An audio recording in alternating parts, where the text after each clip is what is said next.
Have you ever noticed how some people only remember you when they need something? Like they only call you if they need a favor or they need a ride or something like that, but they're nowhere to be found when you're struggling. You can't call people for nothing, all right? You need the slightest thing and everybody's just so busy. But if they need a favor, if they need advice, or they just need someone to vent to, they're blowing your phone up like crazy. And you're like, give me a second, give me a second. Let's be clear about that energy. Not everyone in your life really is there because they love you. Some of the people in your life right now, I'm gonna be honest with you, they're only there because they need you. And you are providing a benefit or a service to them that they feel like they can't get from anyone else. If you stop being useful, half the people in your life right now would be gone. They disappear overnight and you'd have to cut them off. Why do people act like this? How do you protect yourself? And most importantly, how do you start inserting energy that only attracts the right people into your life? Like, we're gonna break this all the way down. First, let's get into the psychology behind it, okay? Let's talk about the why. Why do people treat relationships like they're transactional? It all comes down to survival. Some people only know how to think about themselves. They don't love, they need. They see relationships as a means to an end. Maybe they grew up in a scarcity emotionally, financially, or whatever. They've learned to take what they can get, and the idea of giving back, well, that's just completely foreign to them. It's not love if it only works when you're giving, but then they disappear when you're taking. Then there's the good old codependency. These people attach themselves to others because they can't function alone. They need you to validate them, fix them, or carry them emotionally. But it's not because they love you. It's because they can't face their own issues. And finally, the power dynamics and the manipulators. These people take because, they feel more powerful. You always say yes, and they love to control you. It's not about love. They don't love you. They love having control over you. When you understand that these behaviors come from their own unhealed wounds, well, it becomes easier to recognize. But because you understand it, doesn't mean you should tolerate it. Let's talk about how it shows up in your friends. You've got these friends, you got the favorite friends, only want the ones to call you when they need something. They need a ride, they need money, they need connections. But when you need something, well, it's crickets. Then there are the vent dumpers. These people love to offload their drama onto you, but have zero interest in what's happening in your life. I don't know, I've been there before. And if you're their therapist and not getting paid, but you're their therapist, their chauffeur, and ATM, but never a priority, well, newsflash, you're being used. You're being used. They don't care. And in your personal relationships, well, it's the same story. Some people only love you for what you can do for them. They love the comfort and the stability and the way you make them feel about themselves, but do they love you? Probably not. And then you got the good manipulators, okay? Good old manipulation. Ever notice how some people just love to put it on real thick when they want something? Sweet words, big gestures, but it's all conditional. The moment you stop giving, then they're out. Well, they don't miss you. They miss the benefits. These behaviors may seem small at first, but over time, they drain you and your energy, your confidence, and even your self-worth. So how do you stop it? You got to say no. You got to say no. You got to create very, very clear and specific boundaries, because these people will not stop. And if the more that you become so open, you will invite that energy in. You will continuously invite that energy in, and you need to really protect your peace. You got to spot the patterns early. Pay attention to when people call or show up. Is it always when they need something? Do they disappear when you're struggling, or when they've got what they needed and they feel like they don't need you? Are they hanging out? Stop making yourself so available. Stop making yourself the go-to friend for all of the things. There's sometimes that we get into the space where I remember I used to be the friend that's like, all right, I'm going to, have the party at my house. I'm going to drive. I'm going to supply the party favors. I'm going to supply the crowd. I'm going to do it all. And then people would just get there and just not have nothing. Then I felt left and depleted, because then you would see these people would come over, do all these things, turn up with you, take, but never offer no gas, never offer no Uber, never offer no drinks, like nothing. And then when you would ask them to offer stuff or to go in on stuff or to pay for stuff, they look at you like a deer in headlights. But then, when they would go hang out outside of me or hang out with their other friends or whatever the case may be, then they had all the resources. They had everything that they needed. But it was like, I had to realize I was becoming an enabler, because why would they have to show up for me if I was doing it all already? If I was going to supply the alcohol, if I was going to supply the car, if I was going to supply the party house, if I was going to supply the food, why did they need to ever bring it? Like, they just were just bringing their appetite. They weren't bringing anything else of value to the situation. That I would be feeling like, well, hold on, I keep attracting that. What am I looking to feel validated for? Why do I keep trying to do this to have people around me? And then I noticed when I stopped doing that, then we wouldn't have. If I didn't buy drinks, if I didn't have the party, if I didn't have the idea, if I didn't host, it just wouldn't happen, And I think that for a while, sometimes people would rely on the fact that, well, he's going to want to do something, so we'll just wait on him to do it. It's like, no, I have to get comfortable with not doing or doing it by myself or doing it without them or just being alone. Because if I always had to, if you get to a point where you notice that people are literally waiting on you to do something with you, but they don't. But then when they got other stuff going on, whether they're with their other friends or they got other outings, they don't call you. You'll be on Instagram. You're like, oh, this person is out and about. And you'll be like, what happened? Y'all out? Y'all doing this? Oh, well, I didn't know. I didn't think you were doing anything this weekend. Well, no, I wasn't doing anything. No, it wasn't that I wasn't doing anything this weekend. I wasn't planning anything this weekend. I wasn't planning anything.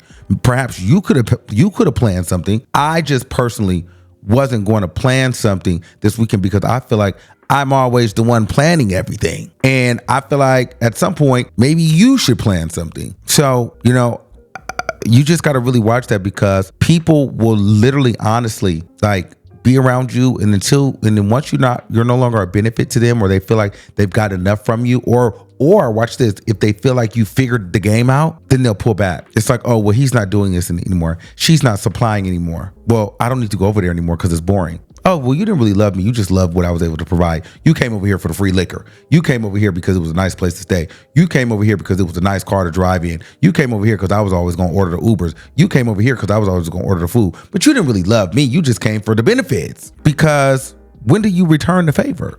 A lot of people also do that in their relationships. You got to be careful. Like, there's some people that hate the relationships that they're in. Some of you guys out there are in relationships that you absolutely hate. And probably the person that's in a relationship with you hates you. But you won't leave, or they won't leave. You know why? Somebody won't leave because it's not because they really want to be with you. It's not because they love you. It's not because they even like you. It's probably because they feel like they can't really get on their feet the way that they want to. Because I guarantee you, if they felt like they didn't need you, or they can get away or get out, especially if they're in a situation where it's like, all right, well, it's kind of sticky for me right now. See if him or her, if they had all the money in the world to get on their feet and get out and do what they wanted to do, would they still be dealing with you in your funky draws?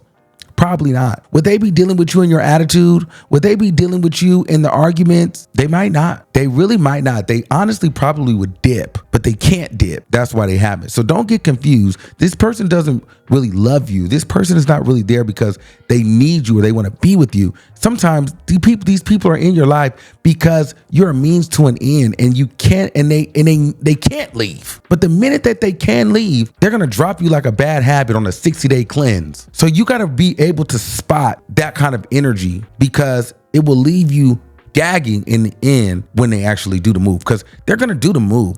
It's got to be the timing. So for your friends, when your friends are when you pull back from your friends and they start pulling back from you or not inviting you to stuff, or if your friends always can have it for other people and other situations, then that's a tall tale sign that, hey, they're around you for the benefit and not because they want to be there, or you haven't trained them, or not. And I don't even like to use the word train, but it's like you haven't trained them to how to teach you. You haven't shown them like, hey, these are my boundaries. This is how it works. This is how it works both ways. It's a two-way street here. You have to show them that. And in your relationships, watch what people say in arguments. Look at their history. Look at their financial situation. Look at their ability to stand on their own without you. Look at what they say in the middle. If they're always threatening to leave, if they're like, well, if they're talking a lot to you when it's time, when it gets hectic, listen to what people say when they're upset, because a lot of that stuff is true. Watch their actions when they feel like they have power. How do people treat you? How do they maneuver? How do people act when people get money? That's always how I think. And it's not really literally in currency. Money could be in access. Money could be in like mentality. How do people act when they feel like they have gained some sort of power in an area in their life that can be perceived as enough to overtake or no longer need you? See, when people need you, they come across very, very humble. They're nice, they're sweet, but sometimes they can be doing that, and the whole time they can't stand you. They hate you, but they need something. It's all about playing a game. We do it at work all the time. We play that corporate game all day long because why? We hate the boss that we have. We hate the job that we're in right now. We hate the current role, but we just have to play the game to get along, just to stroke your ego, because I need you to keep passing me through the ranks until I get enough power on this job where I can do what I want to do, or I get that big promotion. Same thing in relationships. People will play that game until they get on their feet and they can tell you, I don't need you no more. I'm tired of dealing with you. I've been tired of dealing with your stinking ass for all these years. And actually, I'm going to dip now. Well, that was after they set up under you and collected and collected and collected and collected and collected. And you felt bad. And you were oblivious to the plan because you thought, oh, they loved you. They with you. They cool. No, they're plotting on you. But you think, oh, well, we're working it out. Oh, we're just going through a rough patch. Oh, we love each other. No, you're going through a rough patch. They're waiting for their moment. And as soon as it comes and they feel confident enough in that moment, they're pulling the trigger on you. And if you're not ready, you're going to gag. Not everybody in your life loves you. And not everybody in your life is there because they want to be there. A lot of people are in your life because they need you at this time. It's a hard reality, but it's a true reality. It's a tough reality, but it's a real reality. And listen, we've all been there before. And the thing is this, we've been on both sides of it. This is how you know. You've been that person where you've been in a situation where, all right, I need this person now. So I'm going to just play it cool because I just got to get to point A to point B. I've been there before. You just gotta play cool. It'll all be over soon. I'm on my way there. You've been there before. You don't know how this gonna go. Play cool. You know, I've been there where I was the friend that and mind you, I was a little oblivious to it, but I was also the taker friend that, you know, and even still to this day, sometimes I feel like when I'm like dumping on people, I'm like, ooh, maybe I'm just doing a lot of dumping. Maybe I'm being that person right now that I'm just like, I'm being the user friend. At least I try to pay attention to it because I listen, I can get you in, I can start talking about me and then child, but then forgot about you. I ain't even gonna lie. I'm be real. So this is what I'm saying. Like I've been on both sides. I get in here and just start going. And then before you know it, I'm like, oh, okay, well, let me give you some time. And then sometimes it'll be so bad that I'm going. And if I'm on the phone and it's like, well, I done took up off the time. And then I feel bad because then it's like, well, shit, now I got to go because I got something to do. You know what I mean? Then I get off the phone sometimes and I feel like, that was kind of up. I feel bad. You know what I mean?